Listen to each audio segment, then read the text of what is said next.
Dear friends, a warm welcome from the European Movement's office here in Brussels to this new edition of Talking Europe, a partnership between the European Movement and the European Commission to welcome leading voices from the EU to discuss some of the pertinent issues of our time and how the European Union works to promote and defend the rights and interests of citizens.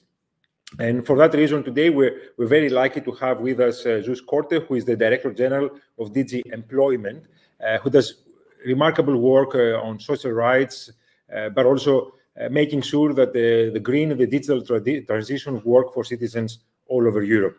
Thank you very much for joining us today. I know there is a lot going on, both here in Brussels, across the continent, but I think it's important to pause and really look at the work that the European Union is doing. And perhaps I should start by asking you the following question. We are still grappling with a pandemic that had devastating effects on all sides of our lives, our health, but also our social and economic fiber has been affected very much. And certainly those in the labor markets, especially those on the front lines, have had to deal with the effects of the pandemic firsthand. How has the COVID-19 crisis impacted the employment strategy that the Commission put forward, and how are you dealing with the effects of the pandemic? Well, thank you very much, Petros, for having me this morning on the show, and thank you also very much for your question, which I think is a very relevant one. I still want to say that when we speak about crisis today, I think everybody has another crisis in his or her head, and quite rightly so. Of course, everything we're doing here is important, and we're actually, I think, doing pretty well coming out of the Corona crisis. But the real crisis in Europe today is, of course, another one, and I just wanted to say that all of this is bothering us immensely. If I look at the employment strategy that we are deploying to get out of the Corona crisis, I think a number of points need to be made. Essentially, the message is that we're doing, given the circumstances, we're doing pretty well. In the sense that the measures which the European Union, together with the member states, have put in place to counter the effects of Corona have been quite successful. First, what happened last year, or already in 2020, in fact, was that member states triggered the special procedure under the Stability Pact that, in fact, meant that member states were no longer bound by the debt levels and deficit levels. The Commission put in place a special framework for state aid, which basically allowed member states to go quite far in supporting the labour markets. And then the Union itself also came, of course, with the Recovery and Resilience Facility, 723 billion euros. Also SURE, a special program that was put in place to fund member states' short-term work schemes. And all of this has, in fact, essentially, though, you have to be very careful when you look at statistics from the European Union, but I think we can quite confidently draw the conclusion that the labour market pre-COVID and the labour market after COVID are almost the same. Many things have happened in between, but because of this unprecedented solidarity from the member states and the Union together, we have actually navigated, as I said, rather well. Now, of course, as I said, some caution is always needed. It's clear that when you look at the overall EU figures, the number of unemployed hasn't actually gone up.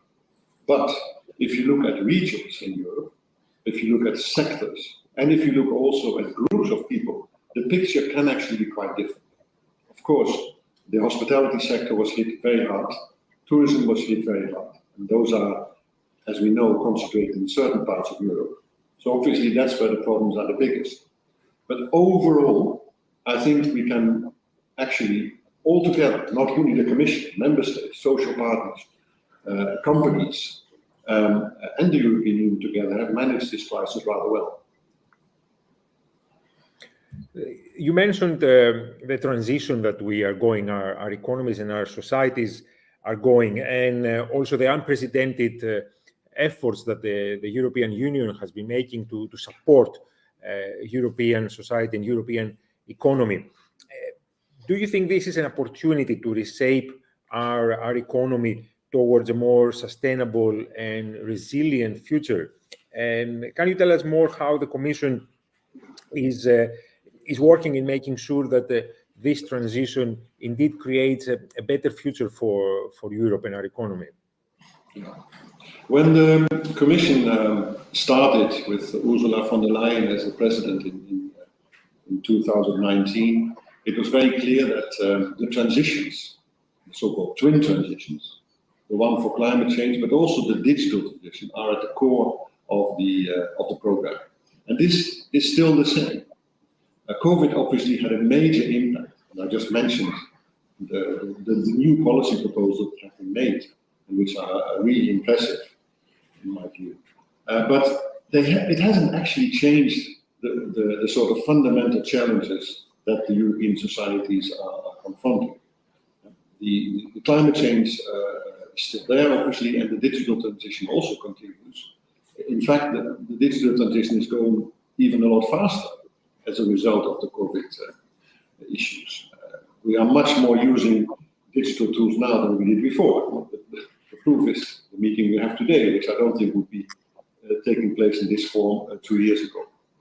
So what COVID has done, however, it has actually shown something that all the analysts knew, but which was maybe a bit hidden.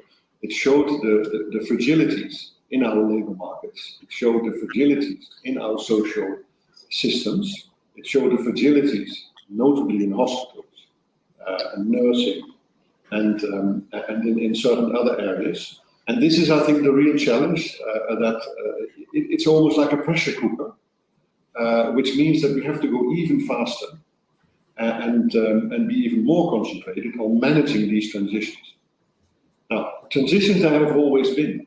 It's not new either. In fact, the European Union is in itself perhaps an instrument to manage transitions well. And the same is true for this one. It's not the end of the world. We have a plan, we have a program, and we're putting it in place together with the member states. And when I come then to, let's say, be a bit more specific about the labor market implications of the transition, I think it is important to be as positive as we can be about this. Obviously, challenges are there. It is clear that extraction industries, mining sectors will be badly impacted because the mines should be closed. Other sectors in high intensive energy producing sectors will also have to be formed. But there will also be many other opportunities. There will be new sectors. If I mention the renovation wave, which is this ambitious program to make houses much more better insulated and energy efficient, and all the other initiatives that are in Fit for 55 package, new jobs will be created without any doubt. So the trick is that people have to move from certain sectors to other sectors. There will be jobs, but the jobs will be different. And this goes actually very fast. And that's where the skills policies come in.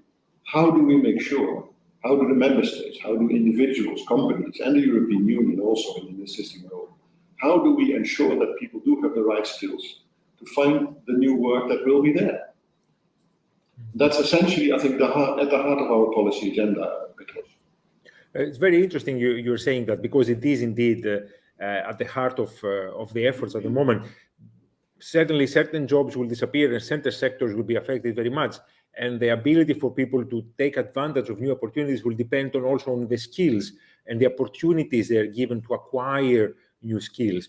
How is the Commission working into helping our fellow citizens in exactly doing that, acquiring new skilling, upskilling, so they can make the most of the opportunities from this transition? Yes, indeed. Thank you very much for that question. I mean, when we met in Porto last year, in the Porto Social Summit in May of 2021, all the member states were there at the highest level, so prime ministers, presidents, the social partners were there, parliament was there, and NGOs, and they concluded on a number of targets to manage these transitions. And the target I would like to single out is the one on skills. Because that's, in fact, I think, to simplify a very, very complex issue. If we look today at the number of people who are being trained on a yearly basis across the European Union, we're talking about 35%. Only 35% of working people take any sort of course to upskill or reskill. The target that was set at Porto almost a year ago is to move to 60% by 2030. In fact, there were 3 targets agreed in Porto. This is the one on skills.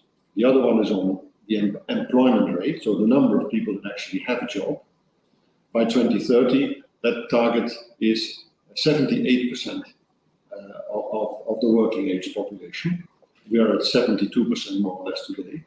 So moving to 78% in employment, 60% of the people, of the workers to be trained at least once a year. And then the third target is about poverty reduction, which obviously remains always a very important policy proposal. But on the skills, if that was your question, 60%. And that requires a huge effort. We're only at 34%. And even today, if you speak to businesses, they are screaming for a skilled workforce. Looking alone at the building industry, which is obviously going to be absolutely crucial for the transitions. I mean, there's a shortage today, I think, of over 300,000 people already. And Fit for 55 hasn't actually been implemented, so we're only at the start. In my own country, the Netherlands, there are figures that in the installation branch, these are the people that install new boilers, do installation, put the solar panels on the roof. They have a shortage of 35,000 people today. So this requires, I think these figures make it clear how impressive the challenge actually is and how important it is to continue investing in skills. My responsibility under the political leadership of Nicolas Schmid is to focus on the labor market. So the skills of the people who have a job, who lost a job and need to go back. Of course, other colleagues in the Commission and in the Member State deal with skills in education, which is a part of the same process. Can't start with people in the labor market. You need to start already at young age and constantly adapt to the curriculum and the education system to the needs of the society. So it's a huge effort. But as I said before, I'm optimistic and I think we can get there. And the Commission has made several specific proposals to boost upskilling and reskilling, which I'm happy to explain if there are any questions about it. Indeed. I think both the previous Commission and this Commission has really redoubled its efforts to ensure that the social protections that are so important for our society and our economy are strengthened. And perhaps you mentioned a little bit the question of education and young people in education that have been disproportionately perhaps affected by both the pandemic, but also the financial crisis that followed before. In many countries of the South, youth unemployment shot up during the sovereign debt crisis, and again the pandemic affected very much their prospects for the future. Considering 2022 is the European Year of Youth, how is the Commission, how is your DG working to also support young people in their efforts to find employment and create a better future for themselves? Yeah. No, thanks a lot. Again, a very good question and a very difficult one to answer. And I think it would be a bit of a mistake for me to pretend here that we have all these answers. At the end of the day, it's a shared responsibility between the Commission and Member States, employers, and the people themselves. Again, let me start on an optimistic tone. If we look at the sort of trend in the labor markets, the long-term trend, also taking into account demography, it is very clear that we will be entering, I think, a stage where there will be a shortage of labor. We have too few people for the work that needs to be done. If we think about the massive investment packages that Member States are rolling out for the transitions, now adding for our security in the light of the Ukraine issue, indeed, even more investments. The money is there, the readiness to invest is there. I think Member States realize that they need to invest in their societies, in human capital more than anything else. That's the thing we have in Europe. We don't have many resources, but we have a very good human capital. So that is not so long. That isn't really the issue. The issue is, will we have enough people to do to accomplish all that work. So this means that for young people, I think the prospects are actually very bright. You see that the wages go up.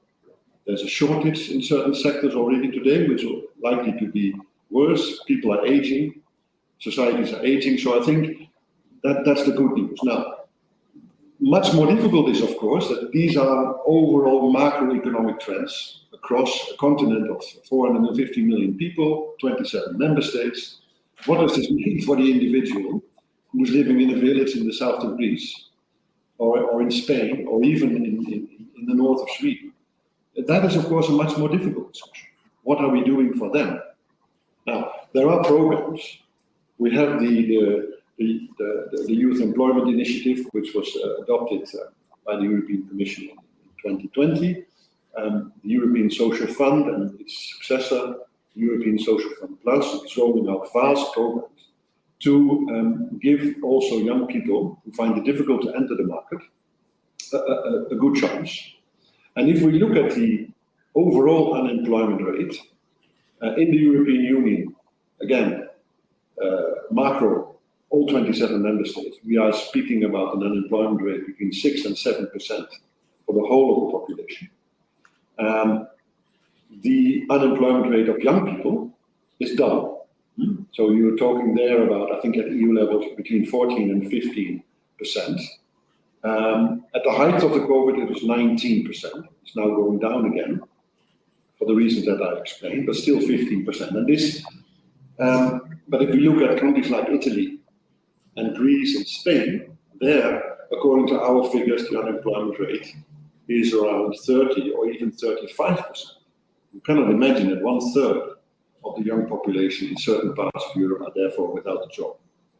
How do we target them? And how do we make sure that they also get an opportunity to enter the labor market, which has ample opportunities? Are they not well trained? Probably. They probably didn't have the right curriculum. Hence the need for skills and for the need to help them finding their first job and make sure that once they have a job, they don't sit and wait until the job market has changed, but be constantly aware of the fact that you need to modify your skills. Probably that's the biggest difference between my generation and the younger generation, that there is a need to constantly be upskilled and reskilled if you don't want to lose out in the labor market. That's a heavy burden for which member states and the European Union must help. Indeed. And I think it is worth reminding ourselves, and you've done very well in pointing that out, that the relationship between the EU institutions, especially the European Commission and member states, it's a very close one, because obviously none of the two actors can do this alone. I should also say that to all our viewers watching either on YouTube or social media or elsewhere, please don't hesitate to put your questions at the comment section, and we will be bringing them in. And in fact, one of our viewers, actually a close partner of ours, Paul Durav, who's from the European Association of Nurses, he asking a question that is quite relevant to what we were just discussing, that in the last couple of years, 30% of frontline health professionals, especially nurses, left the nursing profession. Understandably, why? How is the EU in general, the Commission, but also the Council and the Member States, trying to support that, to ensure that professionals like nurses who have been, especially in the last 2 years, under great pressure, remain in the profession or return to the profession? Because there will be, as Paul points out, future crises like this one, and we need to be ready. Yes. If I can take a step backwards, maybe, Petros, just to make it a bit easier for people to follow my thinking about this. I mean, if we look at you mentioned the financial crisis yourself, starting in 2008, ending in 2015, took a long time. Financial crisis, Euro crisis, Greek crisis, we had a lot of crises, but 5, 6 years, 7 years of basically crisis management for the economy. What I think is now the sort of broadly accepted view at all levels in the European Union is that mistakes were made in managing that crisis. in pushing for austerity at all costs, reaching the targets of the Stability Pact, the 60% debt level, the deficit rules. And I think the scars that this left in our societies became clear pretty soon afterwards. I mean, that the burden of these reforms, which were needed, nobody contests the need to reform, but the burden was carried on the shoulders of only a certain group of people. And this left scars. And in fact, it was this that in 2017 led the European Union to adopt the European Pillar of Social Rights, to learn from that experience and to avoid that it ever happens again. We should really thank Jean-Claude Juncker, who was the president of the Commission at the time, to push for this, at the time against a lot of odds. It's not that this was welcomed by everybody. And now this Pillar of Social Rights has become, in effect, a beacon with its 20 principles, how we manage our societies and what we believe in as the social market economy. So I think that's important. And now, of course, nobody knew in 2017 that there would be COVID. Nobody knew that the digital transition and the climate transition would be so much impactful on our societies. And now we have this pillar, we have these principles to make sure that we don't make the same mistake again. And I think that is the big challenge. I think that recognition is there. Now, what does this mean in practice? And when we see it, we see the very impressive solidarity between EU member states and the taxpayers in the EU to counter COVID-19. Best example is the Recovery and Resilience Facility, the Next Generation EU concept, something that I had never seen in my whole life in the Commission is now actually happening. The budget has been doubled from 1% to 2% to cover this crisis. This is very, very impressive. Now, again, and that means, of course, that the most clear proof of the damage that has been done in future austerity waves, I think, is the hospital sector, the nurses, the doctors, but also other parts of our social structures have essentially been undermined by successive years of cuts and cuts and cuts. And now, and that means, of course, that people leave. When you have to work for a salary that is probably much too low, under conditions that are very tough and made even a lot tougher because of COVID, and there are other opportunities in other parts of the economy, of course you go somewhere else. So the answer, therefore, is not so difficult either. I think we need to improve the working conditions of these people who are absolutely essential for our societies. And these are the nurses and the doctors, but also the policemen, the fire brigade. Many people who tend to be working at the lower end of the labor market need to be revalued, because that is the human capital we have. And it also means that in schooling and in education, we need to upgrade and value much more schooling in those, let's say, more technical kind of jobs or kind of education forms than the sort of classical academic work. That's also needed. But looking at the future of our societies, we need many more people who get well paid to do the job that actually carries our societies. So I think this awareness is there. The Commission is doing its best to also focus on modernization of vocational education and training, vast programs that we put in place, upskilling, reskilling, we mentioned already, focusing on the young people, European Year of the Youth. They are part of a comprehensive plan, which we invested a lot of thinking in. It is only an issue, between inverted commas only, to implement it. It needs to be implemented. And the implementation needs to be done by the member states who, on the analytical basis, I think, agree with us. I was at the informal council of social and labor ministers 2 weeks ago in Bordeaux, and this analysis is shared by all the ministers. And they're all doing their best within their own competences to roll out this program. Thank you very much for that answer, actually. It is indeed imperative to highlight the effects that the financial crisis and the sovereign debt crisis that follow has had on a social fiber. And indeed, I think we have seen a shift in the thinking and the mentality, both because of the Next Generation EU package, but also all the initiatives that had preceded it. And maybe if I may veer a little bit off script and to something that is not necessarily your responsibility, but there is a lot of debate about reforming the Stability and Growth Pact. There is a lot of discussion around fiscal policies and closer fiscal integration. We've seen the EU go out and borrow in the market, something that was considered impossible not so long ago. Do you think we're seeing that? Do you think that shift will be a permanent move towards a different kind of policy making at the European level, or was it just an emergency because of the pandemic, and we might return to the European Stability Pact as it was before? I mean, on this one, Petros, I have my own views, of course, like you have, I'm sure, and all the listeners and people who watch it. But I have to be a bit careful because I'm sitting here in my capacity as an official of the European Commission, who's not in charge of this file, and who knows that the debate is difficult and controversial. At the same time, I think looking at what's happening outside in the real world, look at what happened in the German Bundestag Sunday, 200 billion euros for security. You can see that the mood and the thinking is changing very, very fast.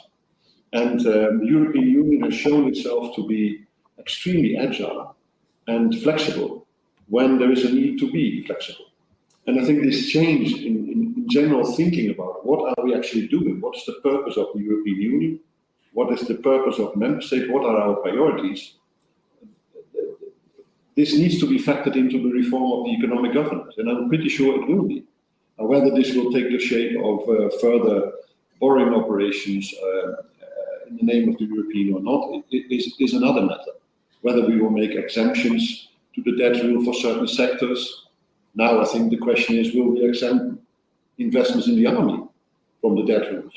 I don't know, but the debate is there, and it will be taken forward, as you know, in accordance with the rules that are there, and towards the end of the year, when this emergency clause should be lifted, and the debt of 60% will normally apply again, we need to have an answer to all these questions. And I'm very comfortable again that we are learning from what are now considered to be mistakes or errors of the past.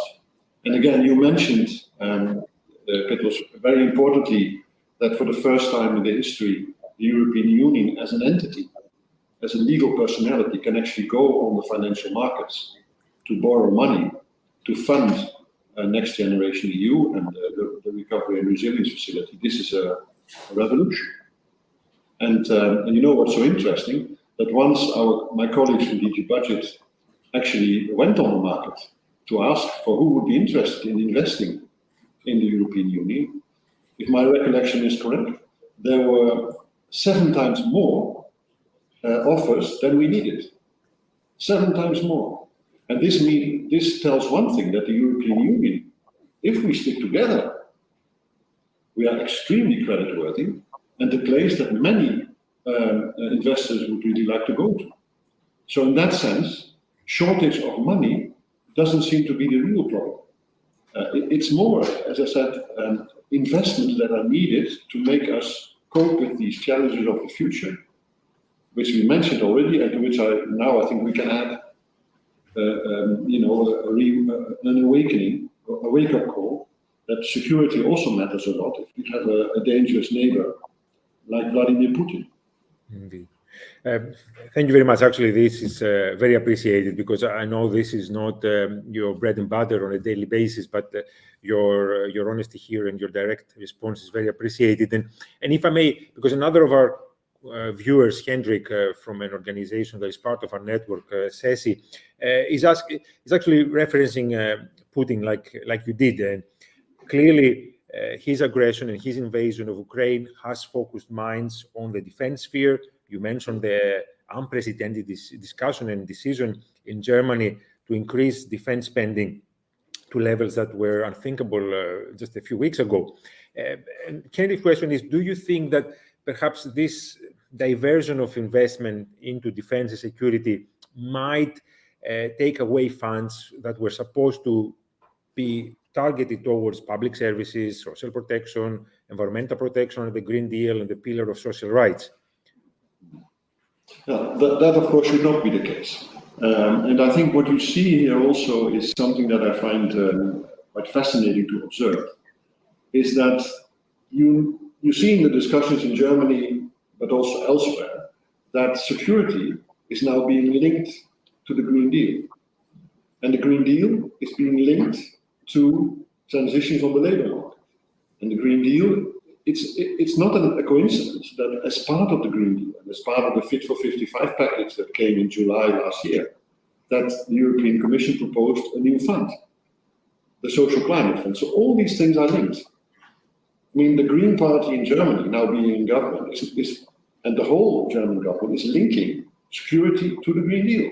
So we need to invest in security, and we need to stop our reliance and our dependency on gas and oil from Russia. And I think, but of course not, if this then creates a massive poverty wave or unrest among the population who see that the burden of those transitions are not shared on a fair and equitable basis between everybody, then I think we're shooting ourselves in the foot. So the fairness of these transitions is actually an absolute crucial element to make them successful. The army, okay, we can all say we need more soldiers, but that means you have to pay them more because they will be competing with other parts of the economy. You have to make it attractive to become an army, to go to the army again, which I don't think it is in all the member states. So producing arms, strategic autonomy, avoiding too heavy reliance on semiconductors from China or other products from dodgy countries around the world means that we will have to invest in these things here in Europe. So how do you do this? By skilling the people, by making it attractive to go there. So I'm not so worried about this. I think there is a willingness to see to connect the dots all the time, and to look at an integrated approach that caters for all the different challenges holistically, as they say nowadays. Not easy, I'm not pretending it's easy, and that we have the answer here from the office, from the comfort of my office in Brussels. But I think the awareness is there, and I'm very confident that in the end we'll get it right. Thank you very much, and that is indeed very true. You know, the linkage between the different policy areas and our ability to really establish those links and make them work can make a huge difference. I'll bring the conversation a bit closer to something to your work, because at the end of 2021, in December, the Commission presented an action plan to boost the social economy as a mean of creating more employment. Can you take us through a little bit the Commission's proposals in the action plan, and what do you think are the advantages, those positive components that the social economy enterprises especially can bring in our society and our economy at large? Yeah, I mean, the social action plan is really important. It's also one of the policy priorities of my commissioner, of Nicolas Schmid, who has always been, even before he was a commissioner, very interested and engaged in this area. I always say there are two aspects to this. There is an aspect, a dimension of values, because who do we target in the social economy? It's, again, people who find it a bit difficult to maybe find a job elsewhere, but who have the capacity to contribute to our prosperity, but need to be helped. And it is the social economy enterprises that are specifically geared towards these sort of more difficult groups of people, be they young people with a migrant background, or people suffering from certain disabilities, or people who have a difficult record elsewhere. So that's the value part. But there's also a second part, which is very important, and this is about sheer economic interest. If I look at the figures, today we have more than 13 million people working in this sector, paid, having a job. And that's quite a lot. If you look at the total people, the total workforce in the EU, which is I think a bit over 200 million, 13 million is quite is quite impressive. So it is in our interest also to help that sector to blossom more, to grow, and that's essentially what the action plan is doing, in close cooperation and consultation, of course, with the sector itself, to overcome unnecessary hurdles in the taxation system, in also cross-border dimension of some of these enterprises are active in several member states. But since they are, of course, different from a classical business, they find it difficult to expand. So that's where the action plan also looks into issues like mutual recognition of the legal form that these enterprises take in order to make them grow and blossom. There are about 2.8 million social economy organizations across the EU.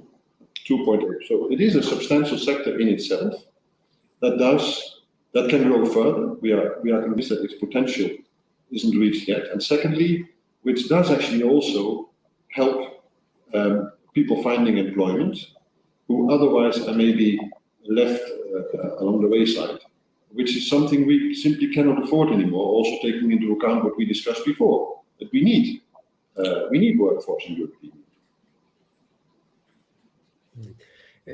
I think especially the role of social economy in bringing forward not-for-profit organizations, grassroots initiatives, citizens into the mix is really important. And on that note, the EU is also undertaking a very interesting, innovative public consultation exercise, for a lack of a better term. The Conference on the Future of Europe is supposed to really engage citizens from all walks of life at the national and the European level and encourage them to share their ideas about the direction the EU is taking. And as you have seen from the digital platform, but also the discussions in the various citizens panels and of course in the plenary, questions around social policy, workers' rights, the economy are quite prevalent.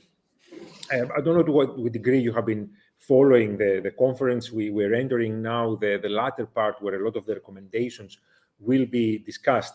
But how do you view this exercise, this opportunity to bring citizens through deliberative methods into the decision-making process at the European level? And what do you think can the Commission do to help perhaps implement some of their recommendations? Yeah. Well, firstly, I think it's a highly interesting, innovative experiment, which I think we should cherish, support strongly.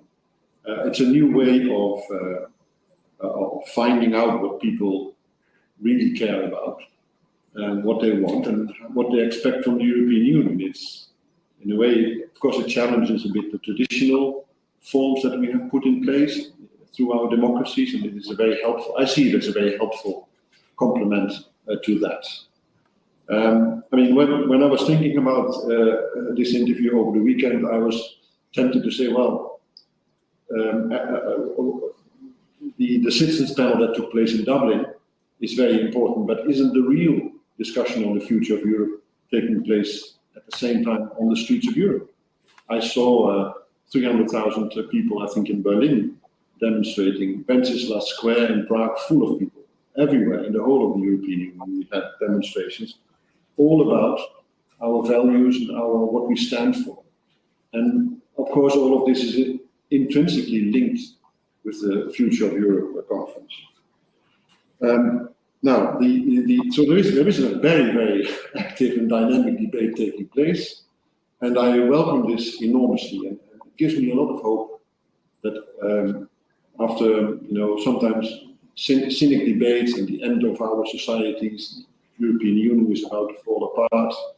We see that the reality is actually quite different. Again, I'm very happy to say that. Now, the conference on the future of Europe, of course, is very relevant. It is not over. So again, the Commission position is that we wait for the outcome. The last of the citizens' debate dialogues took place, as I said, this weekend in Dublin on the topics that we are discussing today. And what I saw in terms of an outcome, it included important recommendations on minimum wage, and also on social housing, targeted access to social housing, and the housing market more broadly, and also what they call the right to smart working.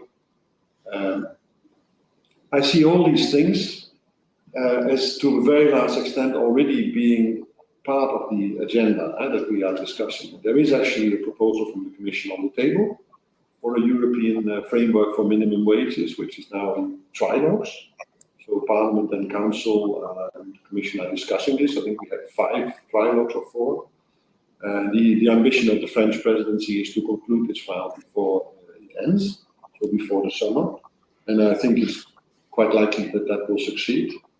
When we speak about housing, the picture is a bit more difficult because this is a complex issue where the European Union doesn't have very strong competences per se, but obviously it's part of the overall macroeconomic situation and coordination and where we are intervening. And I think in particular for young people, the developments on the housing market are very, very difficult. It has, again, a lot to do with labor markets. If you have a good job, a stable job, it's of course easier to get a loan from the bank.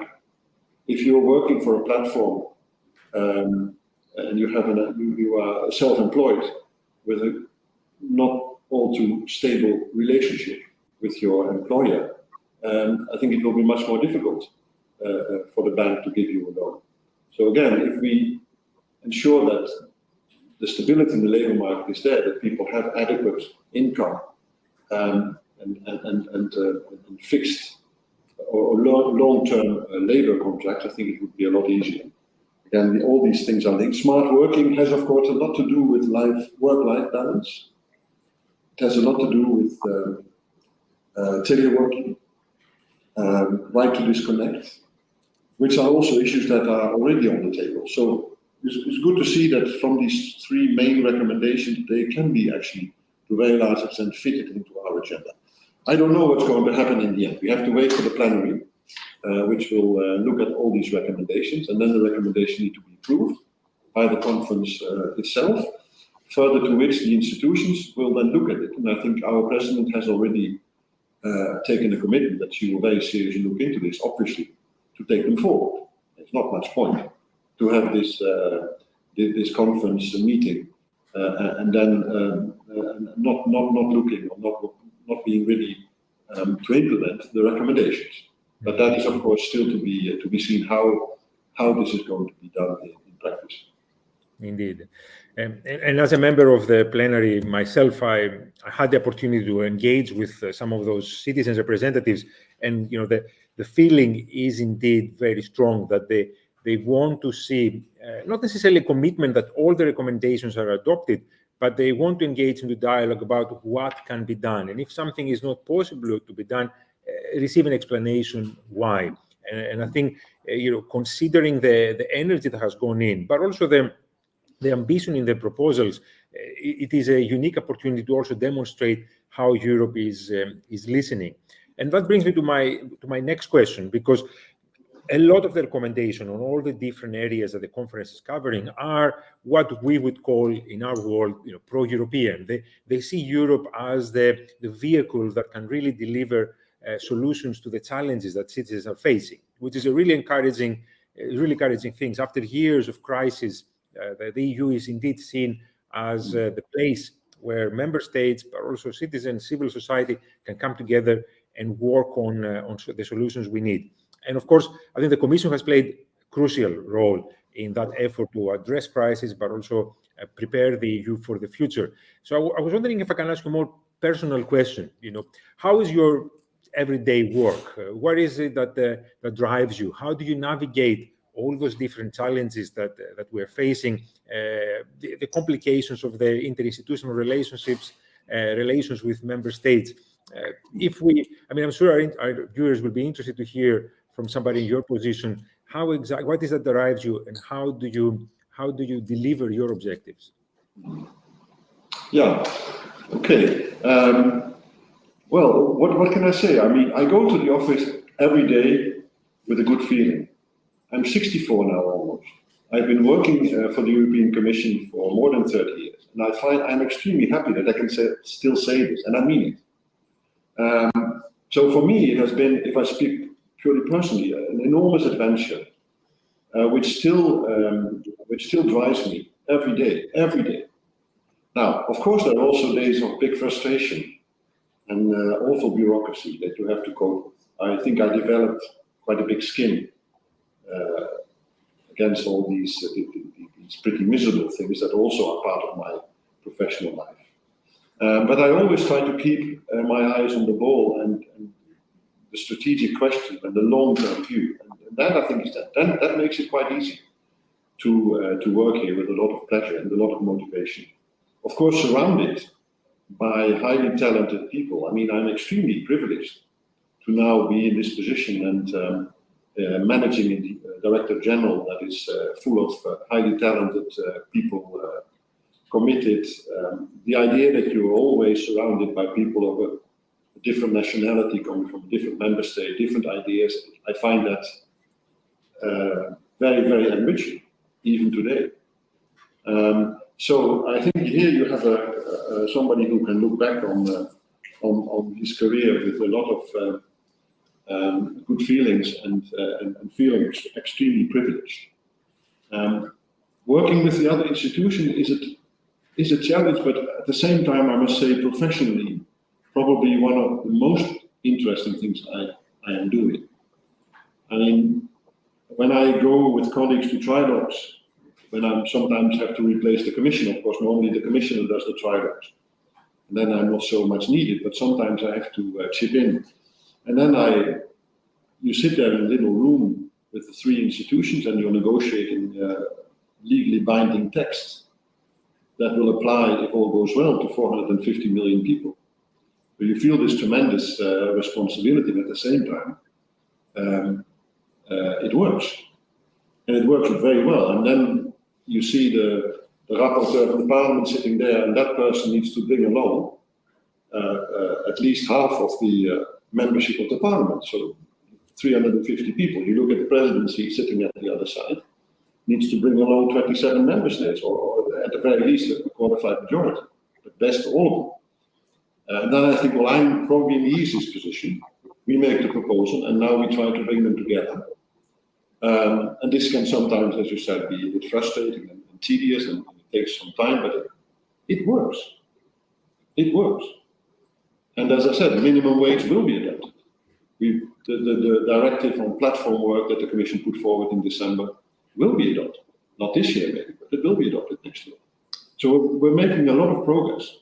And if I see in my time in the Commission what has happened and what is happening as we speak every day, this is extremely rewarding to be part of it. And I must say that on behalf of also civil society, but also social partners, it is always great to be working with people like yourself and others in your DG, because exactly of the commitment in making Europe better, improving the life of citizens. And maybe as we're running out of time, I'll finish with one question. If you were able to look into the next 5, maybe 10 years, what kind of a European Union would you imagine? What would be your preferred scenario for what's going on? And I know that the world at the moment is remarkably unpredictable, so I appreciate that the question I'm asking perhaps is not the easiest one. But if you could perhaps look into the future, what kind of EU would you see? Well, as they say in French, I think la finalité of the European Union, nobody knows. And that's just as well, I think, because we will not agree. Sometimes it feels like muddling through. We go from, you can call it crisis to crisis or challenge to challenge, and then we find usually the right answer. I think this is not going to stop. Of course, I would prefer that there were a clear end result.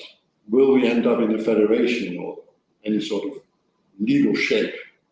But I think having been around for quite a while, I'm not sure that is in the cards. Second point, I think I've always looked at the European Union and its predecessors as essentially also a vehicle, a platform, super important platform, within which member states are represented by their governments, but behind them, of course, the people, the parliaments, NGOs, social partners, within which they can argue and discuss and find answers. Why am I saying this? It's not because you are pro-European Union or pro-EU that all the problems of the world disappear. What does it mean? That's not what I'm saying. It's not the answer to all the questions, but it's a platform with clear rules, in my view, created by a number of genial people in the 1950s, with an independent commission, a substantial budget, a parliament, a court, with binding jurisdiction, with citizens who can go to court and derive direct rights from EU law. This is unprecedented. It doesn't exist anywhere else in the world. It's extremely precious. And it's holding now out for more than 60 years. And that model we should cherish and invest in. Not because the model solves the problem, but because it is there that we meet and we find usually the right solutions. There are also, of course, big tensions and very important issues between the European Union. Some of them I find very worrying, notably our very difficult discussions on the rule of law. Okay, we don't want to talk about them now because there is an even bigger issue, but of course these tensions have not gone away, and they will come back, and we need to solve them. And these I find extremely worrying. On the positive side, I think the classical north-south divide, notably when it comes to the budget, seems to have become a lot milder, which is an enormous step forward.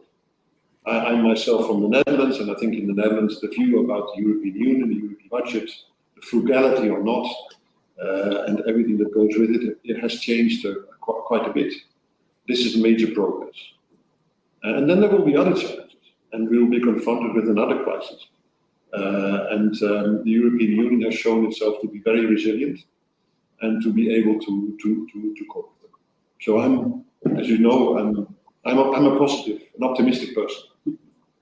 Indeed, and as an organization that was born exactly at that time, in the late 40s, by those same enlightened politicians and leaders that wanted to imagine a future for Europe built on cooperation, peace, and democracy, we are indeed very much always looking forward to the next achievement, but we also appreciate how far the EU has gone.